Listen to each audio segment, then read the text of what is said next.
नमस्कार. Yes news महाराष्ट्रामध्ये आपल्या सर्वांचे स्वागत. ठाणे जिल्हा परिषदेचे मुख्य कार्यकारी अधिकारी श्री रोहन घुगे यांच्याकडून उल्हास नदीतील जलपर्णीची पाहणी. बातमीची दखल. प्रस्ताव पाठवणार. ठाणे जिल्हा परिषदेचे डॅशिंग कर्तव्यनिष्ठ कार्यतत्पर मुख्य कार्यकारी अधिकारी श्री रोहन घुगे यांनी आपल्या अंबरनाथ कल्याण पाहणी दौऱ्यात उल्हास नदीतील जलपर्णीची पाहणी केली.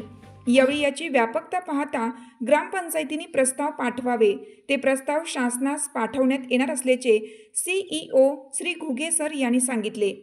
यासह त्यांनी मेमो रीडिंगसाठी अंबरनाथ पंचायत समितीला भेट दिली व आढावा घेतला. नेवाळी ग्रामपंचायतीला भेट देऊन घनकचरा व्यवस्थापनाबाबत चर्चा केली आणि PMAY अंतर्गत घरकुल पाहणी केली. महाराष्ट्रात एकूण 55 नद्या प्रदूषित असून त्यामध्ये सर्वात टॉपवर उल्हास नदी असल्याचे, शिवाय सध्या हे नदीपात्र जलपर्णीनं भरलं असल्याने मासे व इतर जलचर यांचे जीवन धोक्यात असल्याची बातमी पत्रकार संजय कांबळे यांनी इलेक्ट्रॉनिक्स मीडिया व विविध वृत्तपत्रातून प्रसिद्ध केली होती. याची दखल ठाणे जिल्हा परिषदेचे डॅशिंग कर्तव्यनिष्ठ मुख्य कार्यकारी अधिकारी श्री रोहन घुगे यांनी घेतली. तात्काळ त्यांनी म्हारळ, वरप, कांबा येथे भेट देऊन उल्हास नदीतील जलपर्णीची पाहणी केली. यावेळी त्यांच्या समवेत अविनाश फडतरे, डेप्युटी CEO प्रमोद काळे, उपमुख्य कार्यकारी अधिकारी ग्रामपंचायत कल्याणचे तहसीलदार सचिन शेजाळ, म्हारळ ग्रामपंचायतीचे सरपंच श्रीमती निलिमा म्हात्रे, कल्याण पंचायत समितीचे गटविकास अधिकारी संजय भोये, विस्तार अधिकारी श्री भोसले, ग्रामपंचायत अधिकारी अमोल मुरबाडे आदी मंडळी उपस्थित होते.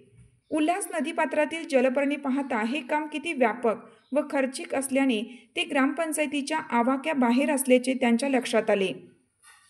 यामुळे याबाबत प्रस्ताव पाठवण्याच्या सूचना ग्रामपंचायतींना देण्यात आल्या.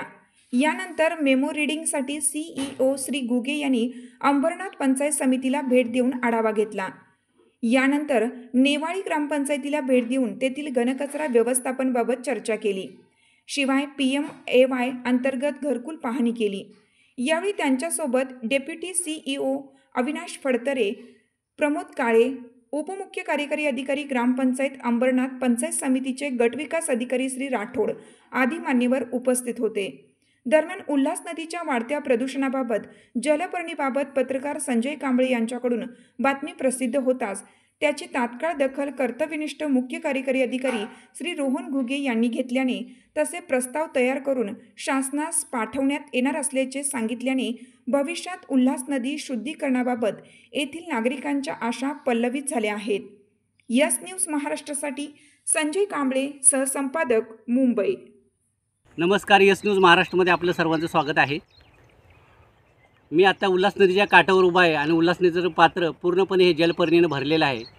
ज्या महाराष्ट्रातील 55 नद्या आहेत त्याच्यामध्ये सर्वाधिक दूषित ही उल्हास नदी आहे अशा प्रकारची आपण बातमी केली होती आणि येथील जलचर आणि मासे यांचे जीवन धोकादायक बनलं आहे अशा प्रकारचे आपण काल वृत्त प्रसिद्ध केलं होतं.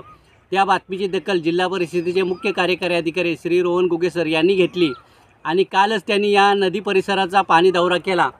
पाणी दौऱ्यानंतर त्यांनी ग्रामपंचायतींना काही सूचना केल्या, परंतु ही जलपर्णीची जी व्यापकता पाहता ग्रामपंचायत एवढ्या सक्षम नाहीत किंवा ही बाब पूर्णपणे खर्चिक आहे अशा प्रकारचं एक त्यांना सांगण्यात आलं किंवा विनंती करण्यात आले. त्या पद्धतीने ग्रामपंचायतींना त्यांनी सांगितलं की तुम्ही प्रस्ताव तयार करा आणि ते प्रस्ताव शासनाकडे पाठवले जातील आणि त्याच्या माध्यमातून ही जलपर्णी काढण्यासाठी शासन प्रयत्नशील असेल किंवा प्रयत्न करेल. आपण अपेक्षा व्यक्त करूया की जे मुख्य कार्यकारी अधिकारी आहेत रोहन घुगे सर त्यांनी विजिट केल्यानंतर आपल्याला ही उल्हास नदी पूर्णपणे शुद्धीकरण होईल अशा प्रकारची आशा व्यक्त करायला आपल्याला काहीच हरकत नाही. कारण घुगे सर हे डॅशिंग आणि कर्तव्यनिष्ठ मुख्य कार्यकारी अधिकारी म्हणून परिचित आहेत आणि त्यांचे निर्णय धडाकेबाज असतात. त्यांनी हा निर्णय देखील ताबडतोब घ्यावा आणि शासनाला या उल्हास नदीच्या बाबतीत कळवावं की नदी किती दूषित आहे. या नदीचे जवळजवळ लाखो लोक पाणी पितात, त्याच्यामुळे त्यांचं देखील जीवन धोकादायक बनू शकतं. त्यामुळे शासनाने लवकरात लवकर या प्रश्नाकडे गंभीरतेने पाहून उल्हास नदी शुद्धीकरण कसं करता येईल, जलपर्णी कशी काढता येईल याचा विचार करावा अशी मागणी या माध्यमातून नागरिक करत आहे. मी संजय कांबळे, यस न्यूज महाराष्ट्र, कल्याण, ठाणे.